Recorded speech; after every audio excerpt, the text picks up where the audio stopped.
Greetings, everyone, and welcome back to the TFT Perspective. Views breaking news coming from Afghanistan. Yesterday, an attack took place in the Kunar province inside Afghanistan, in which allegedly we don't know about the details as far as now, but a lot of sources are claiming that one of the key Tehreek-e-Taliban Pakistan leaders was assassinated. The attack took place at a local gathering organized by the Islamic Emirate of Afghanistan, one of their commanders in the region. And around four attackers came in the house and basically butchered a lot of people there. And other than him, three more accomplices were also killed. This is a big news because TTP, as far as Pakistan is concerned, has been carried out attacks inside Pakistan for the last 2 years. It has emerged as a nuisance in the region, especially for not only for Afghanistan and its relations with other countries, but for Pakistan especially. We're going to discuss this issue. We have with us Mr. Wakar K. Gorvi. Sir, Shahid Umar Bajori, he's also the prominent member of the TTP Shura, and apparently he was the, I would say, ghost governor or Amir of the Malakan division, responsible for activities close to Sawat and Malakan inside Pakistan. Now, what a lot of social media sources as well as news sources are claiming that either this was an attempted assassination attempt by the ISKP, which they succeeded, or it was actually an intelligence based operation carried out by ISI or Pakistan Army. If we look at the background, a lot of such leaders have already been hit inside Afghanistan. This also gives a glimpse regarding IAA's original position when it comes to hiding terrorists inside Afghanistan, especially when it comes to terrorists engaged in activities in neighboring countries, especially in Pakistan. We saw this during discussions behind closed doors during the previous UNGA session, as well as in the Moscow summit. So, how important is this factor when it comes to Pakistan, seeing such terrorists being killed in side bordering regions in Afghanistan, and whether this would be a bigger operation in coming days or something big, especially within Afghanistan, is coming? Because a lot of Afghan sources are claiming that this was perpetrated by ISKP. Yeah, I think if you look at Afghanistan, Pakistan, especially the border, the hotbeds of Khawarij bases, if you start from the north, including Nangarhar, then you come to Paktika, and then even Khost. So these are, I think, some of the Cunard is hotbed. one of Yeah, the Cunard, major sorry. issues. Yeah. Cunard, including you start from the north, Cunard. And basically, the Khawarij has been very active in these areas. And if you remember, even Mullah Fazlullah used to operate from the same areas and he used to move around. There are also now indications of power struggle within Afghanistan.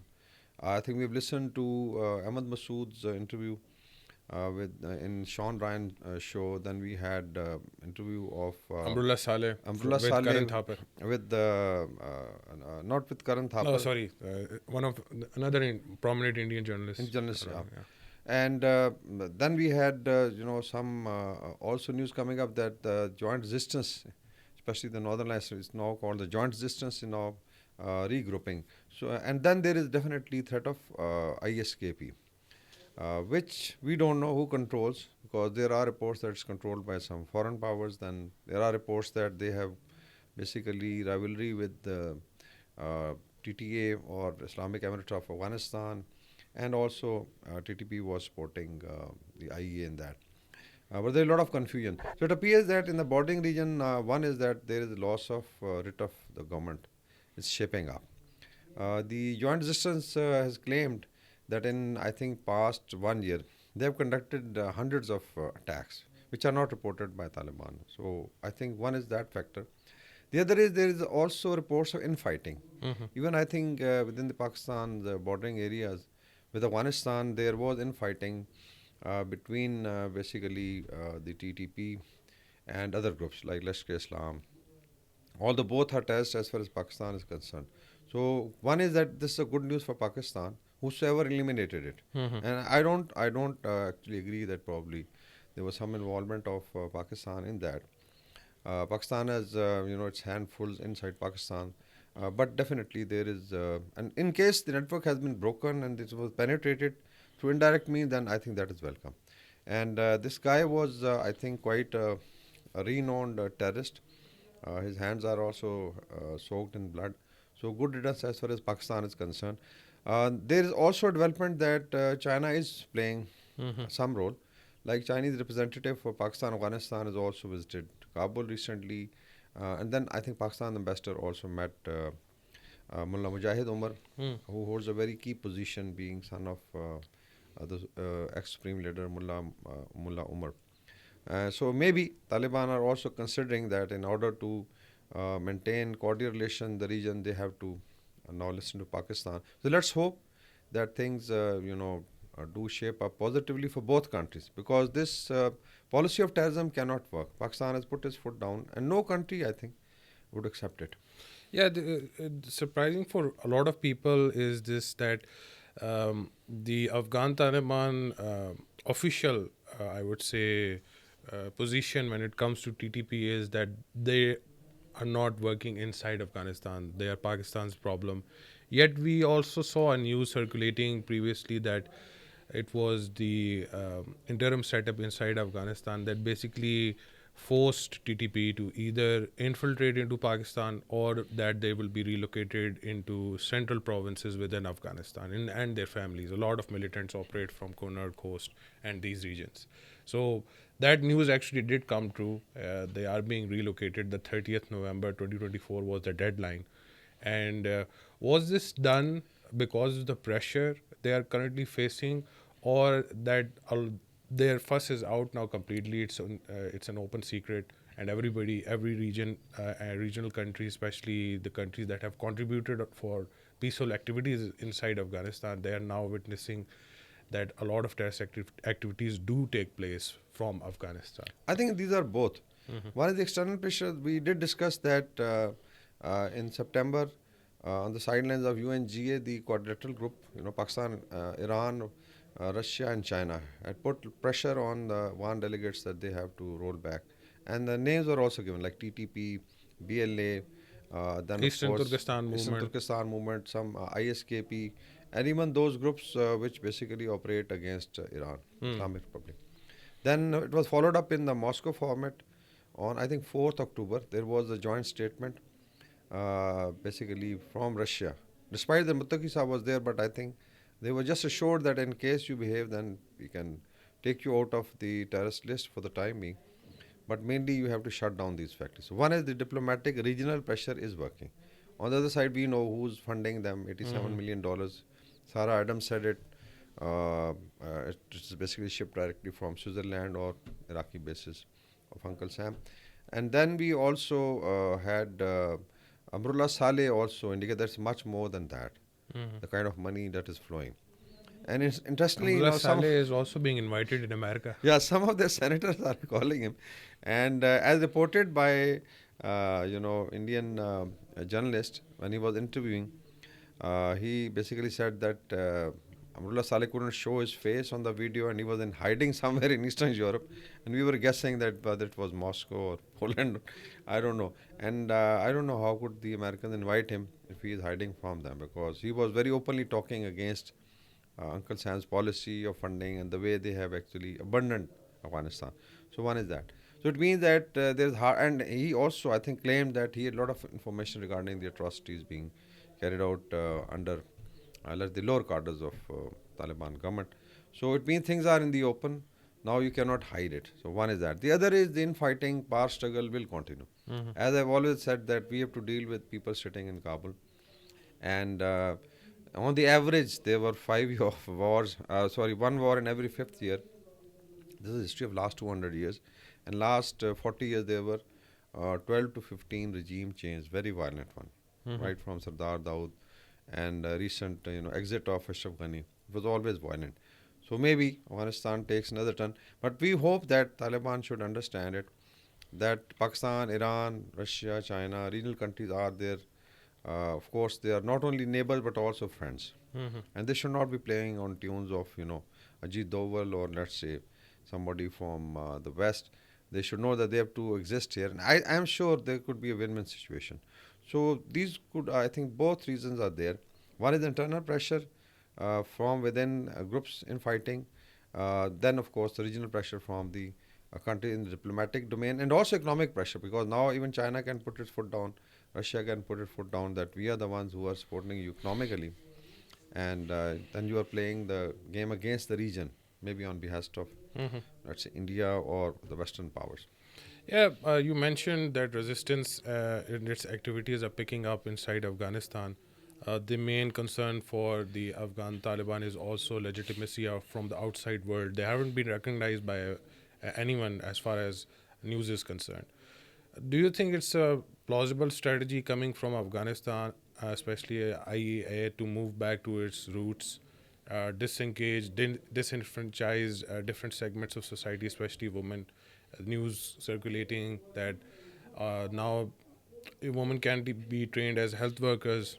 They were thrown out from hospitals, as well as now their international cricket team has also come up in support for Afghan women as well.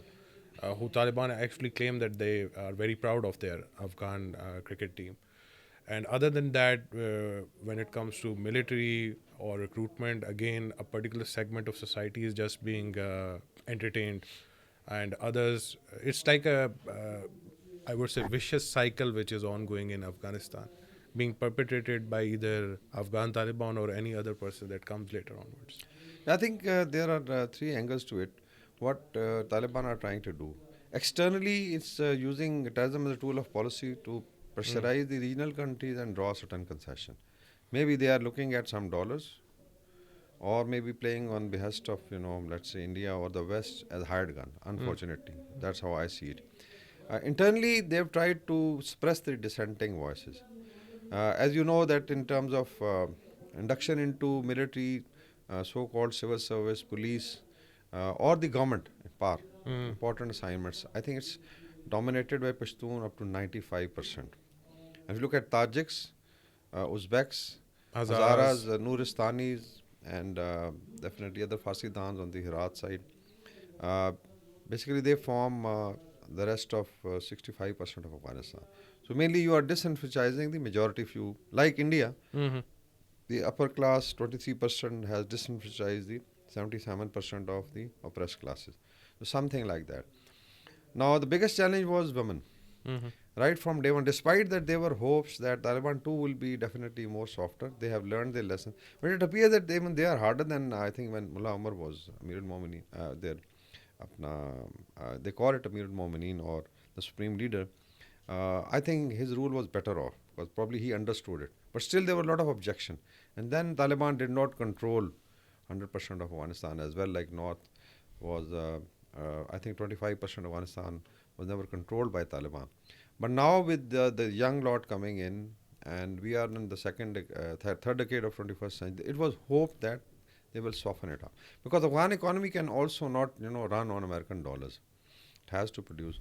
So if you shut down almost 50% of the population, and if you look at the youth, let's say the young boys and girls who are still below 5 years of age, and their mothers, if you shut them down, so it means basically you are shutting down almost closer to 25 million people, including the Mm-hmm. children, into the houses. Initially, the music was banned. Then came that they should not be talking loudly. They should not be singing. Then the famous picture bang. Yeah, picture ban, which applied to everybody. Mm-hmm. And I think even Al Jazeera did a report on that. And we also talked in one of the podcasts. And now comes so women were left with very few areas where they could have some economic activity. And it is also very genuine. If you look at, let's suppose, the Islamic clauses also. So women who work in the health sector, especially lady health visitors, nurses, or lady doctors, they are the one definitely who are going to. And Afghanistan itself is a very conservative society. Mm-hmm. But if you shut down education for them, so basically now you are pushing women, especially in, let's say, in pregnancy, you're pushing them to die or let's say have everything on their own. It's very difficult to actually express So there's already shortage of lady doctors, health visitors, and nurses related to maternity. Mm-hmm. Hospitals are empty, and Taliban definitely would not allow male doctors to or male nurses to, let's say, look after the woman. There's already segregation. So with this condition, it means in the long run, what you are doing is you are now totally actually treating women like like stones, Mm-hmm. like they have no life, and they are just things. So I think that is very very unfortunate. So if Afghan cricket team, let's say stars like Rashid Khan or Muhammad Nabi, probably Mm-hmm. they have raised the voice. It means that they have also felt it. It cannot, now function.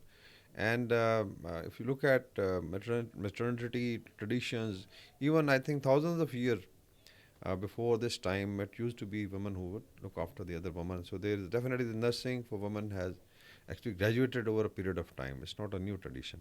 So if you deny them this basic thing, I think it means that you're treating a woman. So there's no concept Treating of half of your population yeah. like And this. now if you look at India and let's say Uncle Sam trying to support them with dollars, and on the other side they are basically claimants of human rights and women rights. I think this is height of hypocrisy. So now you have another challenge coming up that women will be totally ostracized. Yeah, it's unfortunate circumstances for women, especially in Afghanistan.